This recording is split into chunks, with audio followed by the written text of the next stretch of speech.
Olá, erudita, olá, erudito, sejam bem-vindos a mais uma aula. Hoje vamos falar de Moloque, o deus pagão que era considerado o devorador de almas, principalmente de crianças, isso mesmo. Bom, olha só, entregar as crianças a Moloque era queimá-las em sacrifício ao deus pagão dos cananeus. Olha o que diz Levítico 20, do 1 ao 6, diz assim, ó. Disse o Senhor a Moisés, diga aos israelitas, qualquer israelita ou estrangeiro residente em Israel que entregar um dos seus filhos a Moloque terá que ser executado. O povo da terra o apedrejará. Voltarei o meu rosto contra ele e o eliminarei do meio do seu povo, pois deu os seus filhos a Moloque, contaminando assim o meu santuário e profanando o meu santo nome. Se o povo deliberadamente fechar os olhos quando alguém entregar um dos seus filhos a Moloque e deixar de executá-lo, voltarei o meu rosto contra aquele homem e contra o seu clã, e eliminarei do meio do seu povo tanto ele quanto todos os que o seguem, prostituindo-se com Moloque. Voltarei o meu rosto contra aquele que procurar médiuns e espíritas para segui-los, prostituindo-se com eles. Eu o eliminarei do meio do seu povo. Além dos judeus, Salomão e outros reis também recaíram diversas vezes nessa idolatria repugnante. Crianças vivas eram queimadas sobre o altar ou nos flancos da estátua de bronze que era consagrada, enquanto os sacerdotes encobriam os gritos das vítimas com um barulho de clamores e tambores.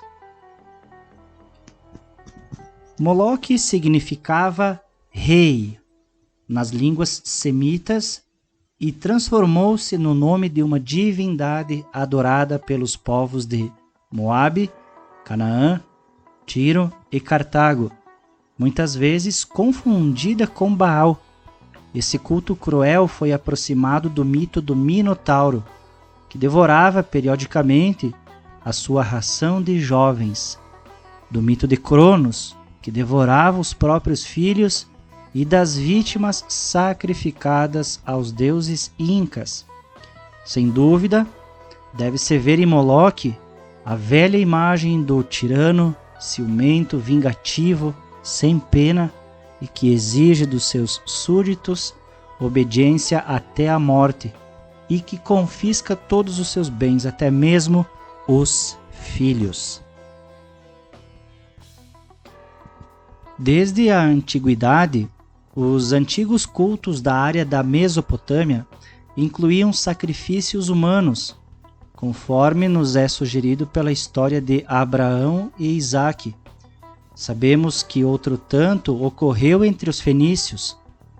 No entanto, em cerca de 1000 anos antes de Cristo, Salomão edificou um lugar alto em honra a essa divindade, um lugar que mais tarde veio a ser chamado de Monte das Oliveiras.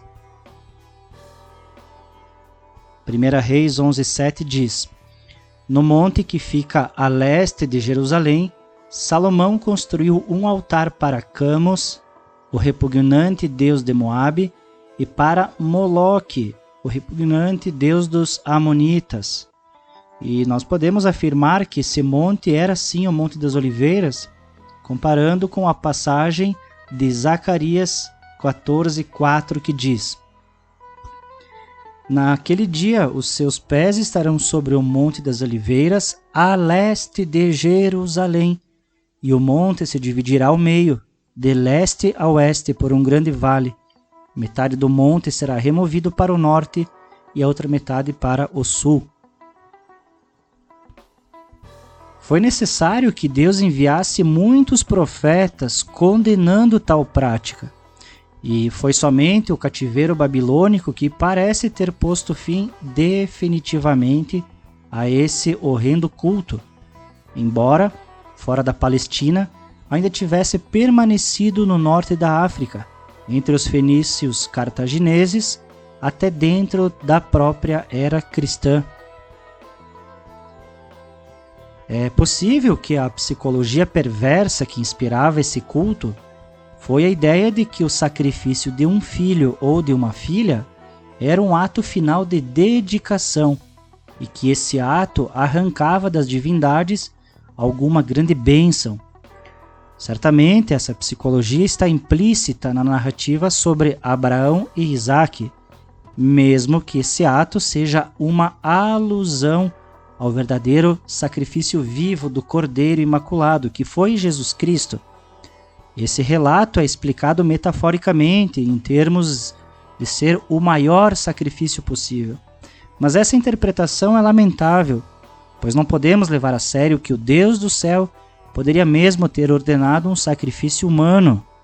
Certamente, o sacrifício que Abraão iria fazer com Isaque foi uma prova de fé para Abraão, devido que o filho ou a filha era o ato mais dedicado de submissão de um súdito a um Deus.